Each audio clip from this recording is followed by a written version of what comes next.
ირანის და შეერთებული შტატების მოლაპარაკებები პრაქტიკულად ჩიხშია შესული. უკანასკნელი დღეების განმავლობაში კიდევ ერთი მესამე რაუნდი გაიმართა შვეიცარიაში ჟენევაში.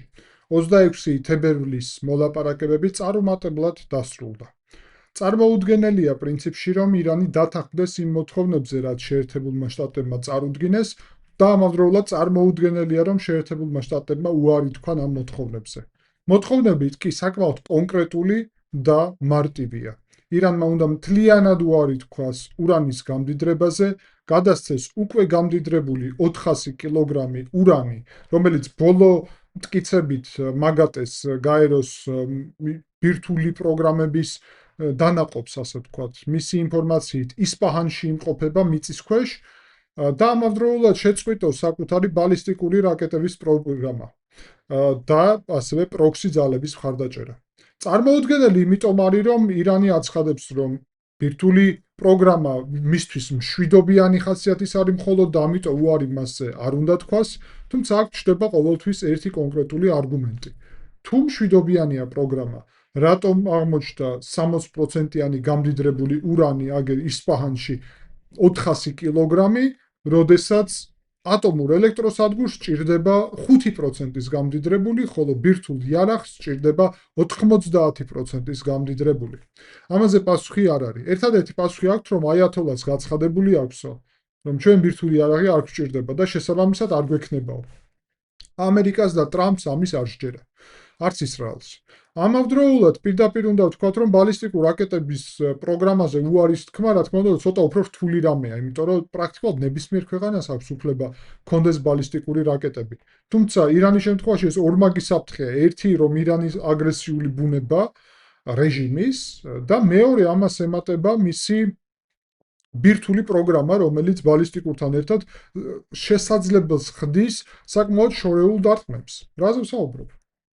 დონალდ ტრამპმა რამდენიმე დღის წინ კონგრესში მისი გამოსვლის დროს პირდაპირ განაცხადა, რომ დღეს უკვე ირანს შეუძლია დარტყმის მიყენება ევროპაში ბალისტიკური რაკეტების მეშვეობით. საუბარი ხომ არ არის სომხეთზე, აზერბაიჯანზე, საქართველოზე, ან რომელიმე ისრაელზე.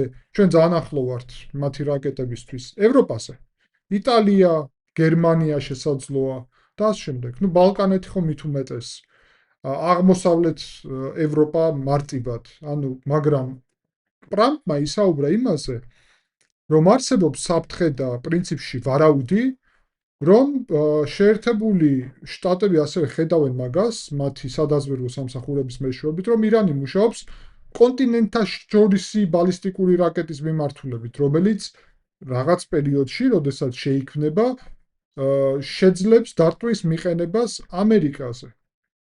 რაც რუსეთს გააჩნია მაგალითად, რაც ჩინეთს გააჩნია. და თუ იქნება ბირთვული, პრაქტიკულად უკვე ბირთვული ზესახელმწიფო ხდება, როგორც ჩინეთი და რუსეთი. საფრთხე წარმოუდგენელია. ეს არის, რა თქმა უნდა, ჩრდილოეთ კორეა ორი სცენარი, თუმცა გაცილებით უფრო აგრესიული, რადგან ჩრდილოეთ კორეას ის ფუნდამენტი, რაც აიათოლას რეჟიმს უდევს, არ აქვს. აიათოლას რეჟიმი არის დაფუძნებული, ასე ვთქვათ, კონკრეტულად პოლიტიკურ იდეოლოგიაზე, ისლამიზმზე, განსხვავდება ისლამისგან, ეს არ არის რელიგია, ეს არის რელიგიის პოლიტიკური გაგება და ხელისუფლება ეკუთვნის ამ რელიგიურ ჯგუფს, რომელიც რელიგიის სახელით მართავს. მოკლედ ეს არის ასეთი განსხვავება იქ, სწორედ ამიტომ მას უწოდებენ აიათოლას რეჟიმს და რეალურად პრიზმა მართლობის ირანში არის სწორედ მიმართული აი ამ ხედვებისგან, რომელიც მოდის რეჟიმისგან, როგორც თვითონ შეუძლიათ განმარტება ნებისმიერი მოვლენის, მათ შორის და ამ მოვლენების ფარგლებში შეერთებული შტატები, დასავლეთი ისრაელი ბოროტებად არის შეფასებული და ზოგადად სამწუხაროა, როდესაც მაგალითად თბილისიდან გაჟღერებული რიტორიკა დასავლეთის მიმართ მოსკოვის, თეირანის და პეკინის ნაკლებად აქტიურობს აქეთ, მაგრამ ემთხვევა ხანდახან აი ამ ნეგატიურ რიტორიკაში. ცხადია თეირანში გაცილებით უარესი არის ეს რიტორიკა, მაგრამ შინაარსობრივად ხანდახან ემთხვევა და ესეც ბევრ რამეზე მეტყველებს სამწუხაროდ. მაგრამ ახლა მნიშვნელოვანია, რომ ირანი უარს ამბობს ამ მოთხოვნების შესრულებაზე და ეს ძალიან სერიოზული პრობლემაა, იმიტომ რომ შეერთებული შტატები გეგმავენ კონკრეტულ ქმედებებს. ავიამზიდი მეორე, რომელზეც ჩვენ საუბრობდით, საბერძნეთში იყო კრიტზე და ახლა უკვე კვიპროსთან არის პრაქტიკულად აი ამ საათებში უკვე ისრაელის ნაპირთან არის. ყველაფერი მზად არის. მეორე ავიამზიდი ჯერალდ ფორდი იქეთ ეს არის აღმოსავლეთ ხმელთაშუა ზღვაში, იქეთ არაბეთის ზღვაში დგას არაბულ ზღვაში ავიამზიდი აბრაჰამ ლინკოლნი თითოზე არის 5000 ჯარისკაცი ჯამში 600-700 თვითმფრინავი არის მობილიზებული მარტო ამერიკული რეგიონში. მობილიზაცია ასევე ეხება ისრაელის შესაძლებლობებს, ბრიტანეთის, საფრანგეთის. პრაქტიკულად ჩვენ ვხედავთ წარმოუდგენელი მასშტაბის მობილიზაციას. ასევე ძალიან საინტერესო ფაქტი არის, რომ მეხუთე ფლოტმა ამერიკულმა, რომელიც ბაჰრეინში, სპარსეთის ყურეში არის განლაგებული ხოლმე რა, ანუ სულ განლაგებულია და იქ არის ხოლმე. და რეალურად გაყვანილია იქედან. სპარსეთის ყურე დატოვა. მიზეზი არის მარტივი. სპარსეთის ყურეში დარტყმის ქვეშ მარტივია, რომ აღმოჩნდეს რეალურად ნებისმიერი ეს ამერიკული გემები, ამიტომ როგორც ჩანს, გამოვიდნენ იქედან და არაბულ კონკრეტულად ზღვისკენ გადაინაცვლეს. ეს კიდევ ერთხელ მეტყველებს იმაზე, რომ სამხედრო მოქმედებები პრაქტიკულად ჩანს გარდაუვალი. მაგრამ მაგაზე კიდევ ბევრი რამ მეტყველებს ზოგადად. და ახლა ამაზე დეტალურად ვისაუბრებთ. ამაზე მეტყველებს ასევე ის ფაქტი, რომ არა მხოლოდ ორივე ავიამზიდი იქ არის, არა მხოლოდ ბოლო დღეების განმავლობაშიც უზარმაზარი რაოდენობის თვითმფრინავი იყო გამოგზავნილი აქ, არამედ მათ შორის თქო და არ დამავიწყდეს გითხრათ, რომ სავარაუდოდ ჰაიფას დაუახლოვდება ჯერალდ ფორდი.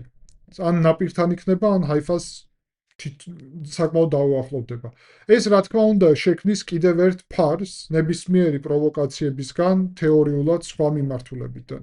ეს მიმართულება ეხება კონკრეტულად ლიბანს, სადაც თავის დროზე, აი 12 დღიანი ომის დროსაც 2025 წლის ივნისში ავიამზიდი მაგიტო იყო, რომ ლიბანსაც ფარავდა და ლიბანიდან ჰეზბოლაჰის საკითხს წყვეტდა მარტივად.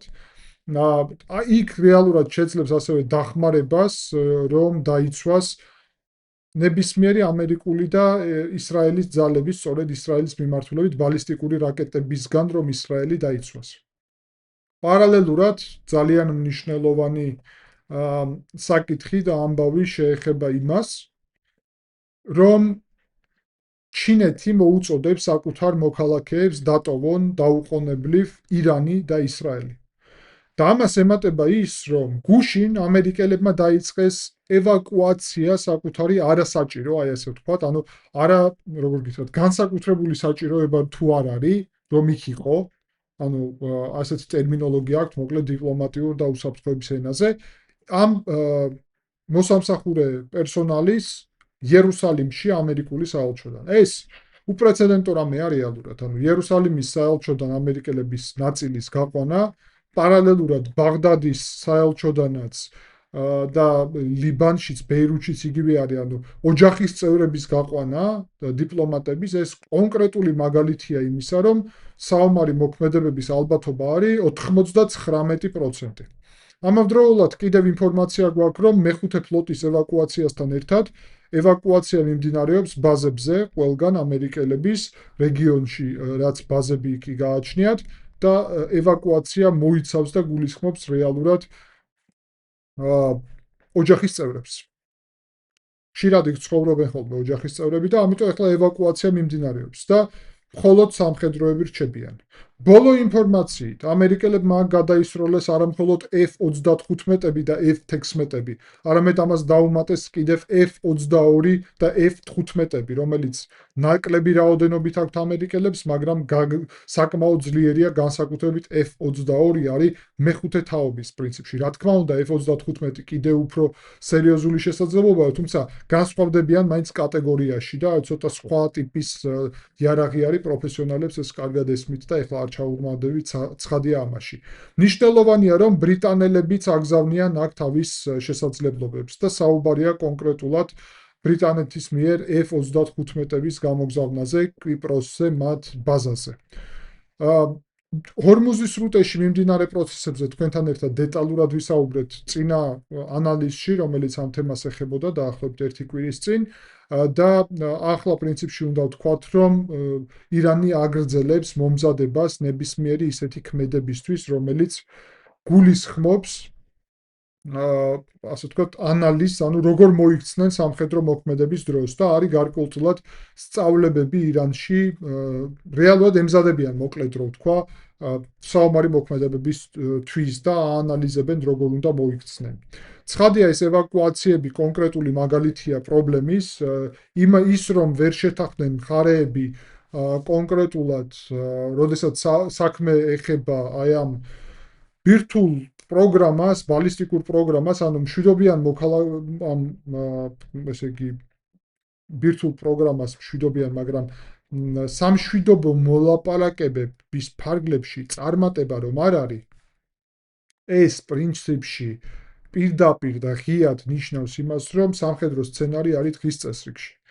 და უნდა გითხრათ, რომ რეალურად ბოლო კვირების განმავლობაში ჩვენ ასე ვაკვირდებოდით ძალიან სერიოზული შეიარაღების გამოგზავნის პროცესს ჩინეთიდან ირანში. დიახ, ამაზე მისაუბრია, მაგრამ ეს გრძელდება და ღრმავდება. მათ შორის სააერო თავდაცვის სისტემებთან ერთად გამოგზავნილია რადიოელექტრონული თავდაცვის მექანიზმები, გარკვეული მექანიზმები და სისტემები და ამავდროულად საუბარი არის იმაზე, რომ თვითმფრინავების გამანადგურებელი თვითმფრინავების გამოგზავნად შეუძლიათ ჩინელებს. პრობლემა იმაშია, რომ ეს რეალისტური არ არის, მოდით ასე ვთქვათ.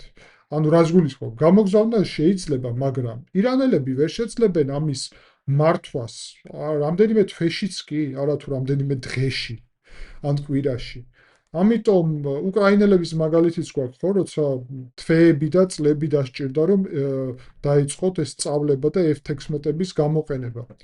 აქედან გამომდინარე პასუხი არის მარტივი სინამდვილეში. სავარაუდოდ და ეს ცოტა სპეკულაცია არის, მაგრამ ამ შემთხვევაში არის მაგის ლოგიკური საფუძველი და სწორედ ამიტომ ვამბობ ამას, რომ შეიძლება ჩინეთმა თუ მართლა გამოაგზავნის კონკრეტულად თვითმფრინავებს, გამოაგზავნოს ის თვითმფრინავები,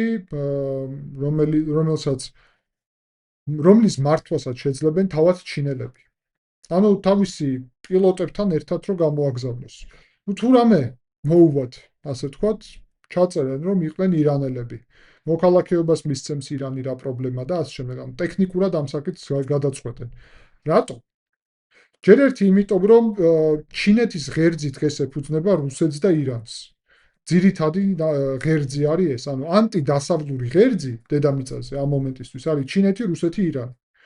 მაგიტომ, როდესაც ვამბობ, რომ მაგალითად ქართული ოცნება აქტიურად თანამშრომლობს ჩინეთთან, აქტიურად თანამშრომლობს ირანთან, ასევე რუსეთთან, აქ პრობლემა იმაში კი არ არის, რომ იმ ქვეყნებთან კარგი ურთიერთობები გქონდეს. პრობლემა იმაშია, რომ დასავლეთთან როცა გაქვს ცუდი ურთიერთობები და ანტიდასავლური რიტორიკა, ხარ ხდები. თორე ბალანსის პოლიტიკა, რომ როდესაც პატარა ქვეყანა ხარ, რომ არც ერთის მსხვერპლი არ გახდე და ასე შემდეგ, ეგ სხვა ამბავია, მაგის მომხრე ვარ დიპლომატიის, მაგრამ როდესაც საქმე გვაქვს პირიქით ყველაზე ძლიერის წინააღმდეგ განცხადებებს და ასე შემდეგ, ქმედებებს და პოლიტიკას, ეს ცოტა არაპრაგმატულია, მოდით ასე ვთქვათ. არ გაღიზიანების პოლიტიკა სწორია, მაგრამ გაღიზიანების პოლიტიკა ამერიკის ან ევროპის, ან ბრიტანეთის არ მგონია სწორი იყოს. კეთილი და ახლა ვუბრუნდები იმ საკითხს, რომ სავარაუდოდ ჩინეთს იმიტომ უნდა ირანის გადარჩენა, რომ ეს მისი ღერძის ნაწილია. სტრატეგიულად, ანუ ამერიკის, ისრაელის, ევროპის წინააღმდეგ მოქმედების ნახეთ, რუსეთი მოქმედებს ჩინეთის მხარდაჭერით უკრაინაში ევროპის წინააღმდეგ, ანუ ის კი არა ფრონტი გახსნეს რუსეთის წინააღმდეგ, ეხლა წარმოუდგენელი აბსურდია. ჩინეთმა და რუსეთმა რეალურად ფრონტი გახსნეს ევროპის წინააღმდეგ უკრაინაში და ირანთან ერთად ფრონტი გახსნეს ამერიკის და დასავლეთის წინააღმდეგ ისრაელში, ისრაელის მიმართულებით. და ეს პრინციპში მთლიანად ხედავთ, ხო, როგორი ვითარება არის აქ და რანაირი განვითარება არის. შესაბამისად, აქ მნიშვნელოვანი და საკვანძო ის არის, რომ ჩინური და ამერიკული იარაღის გასინჯვა უნდა მოხდეს. ამერიკელებიც ჩემი აზრით, იმიტომ პრაგმატულად და პირდაპირ გეუბნებით, რა, იმიტომ აცდიან, რომ რა თქმა უნდა ემზადებიან იმისთვის, რომ შეამოწმონ ვისი იარაღი არის უფრო ძლიერი. დღეს დედამიწაზე არის ორი ქვეყანა, ასეთი მარტში იგეგმება საერთოდ პრეზიდენტ ტრამპის ვიზიტი პეკინში და მანამდე თუ მოხერხდება კიდევ უკეთესი, უნდა გაირკვეს ეს საერო თავდაცვა, ეს რადიოელექტრონული თავდაცვის სისტემები, შესაძლოა მათ შორის ავიაცია ჩინური, ხო? ეფექტურია ამერიკელების წინააღმდეგ თუ არა? თუ ეფექტურია, სოფლიო წესრიგი შეიცვლება. სერიოზულად შეიცვლება და თაივანის საკითხიც ჩინეთის მიმართულებით გადაიხრება და ზოგადად შეერთებულ შტატებს მოუწევთ საკუთარი ამბიციების შეზღუდვა მაინც. თუ ეფექტურია, თუ ამერიკულ იარაღს პრობლემა შეუქმნის. თუ ეფექტური არ არის, ჩინეთს, რუსეთს და ირანს მოუწევთ, ასე ვთქვათ, საკუთარი ამბიციების შეზღუდვა. და პრაქტიკულად აღმოჩნდებიან გაცილებით უფრო სუსტ პოზიციაში, ვიდრე ეხლა არიან და რეალურად, მოდით ასე ვთქვათ, იქნებიან რაზეც საუბრობთ, ხო? ანუ ამ ახალ მსოფლიო წესრიგში, ახალ გადანაწილებაში, მაინც დომინანტის პოზიციას ვერ დაიკავებს ჩინეთი, თუ მისი ტექნოლოგიები არ არის ძლიერი. მანდ ახლა ბევრი სპეკულაცია შეიძლება, ახლა ზუსტად იმის თქმა არც მე, არც არავის არ შეუძლია, რამდენად კარგი ხარისხის არის ჩინური ტექნიკა. ვნახავთ, სავარაუდოდ მთელი აზრიც ამის იმაშია, რომ ვნახოთ, მანამდე იყო რუსული ტექნიკა. აი 12 დღიანი ომის დროს 25 წლის ივნისში რუსული ტექნიკის შემთხვევაში და მათ შორის ვენესუელაში რუსული ტექნიკის შემთხვევაში ვნახეთ, რომ ეფექტური არ არის. ამერიკელებმა გათიშეს. ტრამპმა საერთოდ თქვა პირდაპირ, რომ გავთიშეთო და რა იარაღით გავთიშეთო, ამას ალბათ მომავალში გაიგებთო. ახალი რაღაც იარაღი გააჩნია. და ბუნებრივია, რომ ყველაფერი საჯარო არ არის. ხო და მარტივი ამბავია, რუსული იარაღი არ არის ეფექტური. ეს უკრაინაშიც ვნახეთ პრინციპში არ არის სიახლე. და ახლა უკვე გამოჩნდება ჩინური იარაღი. ეს არის მთავარი საკვანძო საკითხი. ცხადია, დაახლოებით ანალიტიკოსების ინფორმაციით, ერთთვიანი კამპანია იგეგმება ირანის წინააღმდეგ. მინიმუმ, იმიტომ რომ რა ძალებიც მობილიზებულია შეერთებული შტატების მიერ, თუ საკმარისია თვეებზე რეალურად, მარტივად. და პარალელურად უნდა გითხრათ, რომ პროტესტი გარკვეულწილად განახლდა, ბოლო რამდენიმე დღის განმავლობაში არის სტუდენტების პროტესტი თეირანში და კიდევ რამდენიმე ქალაქში. ხო და მთელი აზრი ამერიკელების არის იმაში, რომ დარტყმების პარალელურად პროტესტი განახლდეს და გარკვეულწილად რეჟიმის ცვლილება მოხდეს. ხო, ჩვენ თქვენთან ერთად პარალელურად ვისაუბრეთ თურქეთის შესაძლო ოპერაციაზე. ხო, იგი იმ შემთხვევაში თუ დაშლა დაიწყება ირანში, რაც ამერიკელებს არ სურთ და ამის ნაცვლად ცვლილება სურთ ხელისუფლების შაჰ რეზა ფეჰლევის მეშვეობით. შესაბამისად, დიდი ალბათობით მაგიტომაც არის ამ ხელა ძალები კონცენტრირებული, რომ დარტყმა იყოს მყარი, ძლიერი, სტრატეგიული და მოაგვაროს დარტყმამ მთლიანად იქ მდგომარეობა. ეხლა რასაც ვუყურებთ, სავარაუდოდ შეგვიძლია ვთქვათ, რომ აი აქედან ნებისმიერ წუთს, ნებისმიერ დღეს შეიძლება ომი დაიწყოს. ყველაფერი მზად არის, ვერაფერზე ვერ თანხმდებიან და გასაგებია, რომ აქედან ამაზე მეტი დროის მიცემა ირანისთვის, რომ შეიარაღება ჩინური კიდევ უფრო მიიღოს, ეგეც პრობლემა იქნება რა. ზედმეტი რაოდენობაც საჭირო არ არის და ამავდროულად მოდით ბირთვულ იარაღზეც ვთქვათ ორიოდე სიტყვა. სავარაუდოდ ირანელები მართლა ეხლა ცდილობენ ბირთვული იარაღის უცებ შექმნას. და შეიძლება ეცადონ. იმიტომ რომ ამერიკული ბოლო ინფორმაციით რაც გვესმის ვაშინგტონიდან, კიდევ ერთხელ რამდენად მართალია, ეხლა არავინ არ იცის. თვითონ ამერიკელები არ იციან ალბათ 100%-იანად და არა თუ ჩვენ. მაგრამ როგორც ამბობენ, ერთ კვირაში შეუძლიათ პრაქტიკულად ბოლო სამრეწველო, ასე ვთქვათ, დონემდე მიიყვანონ ის 400 კილოგრამი ურანი და პრაქტიკულად ერთ კვირაში შეუძლიათ თუ გადაწყვიტეს ბირთვული იარაღის შექმნა მზად ჰქონდეთ. და რა თქმა უნდა, ბალისტიკური რაკეტების დარტყმა, როდესაც ისრაელის წინააღმდეგ მიმდინარეობს, ბალისტიკურ რაკეტაში თუ ბირთვული იარაღი აღმოჩნდება, ეს იქნება ბირთვული დარტყმა. ანუ ბირთვული იარაღის გამოყენება. საფრთხე უდიდესია და შესაბამისად ჩვენ უნდა გავაანალიზოთ ეს პროცესი, გვესმოდეს ასევე ეს პროცესი და რა თქმა უნდა ყურადღებით დავაკვირდებით ამას, თუ იქნება მნიშვნელოვანი სიახლე, როცა იქნება უფრო სწორედ, დარწმუნებული ვარ რომ იქნება ეს თემა, ნამდვილად შეიძლება პირიქით ნებისმიერ წუთს დაიწყოს ომი და გახდეს მთავარი თემა, მაგრამ ნებისმიერ შემთხვევაში ინფორმაციას მოგაწვით, როდესაც იქნება ახალი მნიშვნელოვანი სიახლეები ამ მიმართულებით. ახლა კი გთავაზობთ, რომ ერთად ვუყუროთ იმ ანალიზს, რომელიც მოვამზადე დღეს, ძალიან მნიშვნელოვანი საკითხი არის პაკისტანის და ავღანეთის საომარი მოქმედებები. ომი, რომელიც დაიწყო გუშინ, მნიშვნელოვანი ანალიზია ამ თემაზე.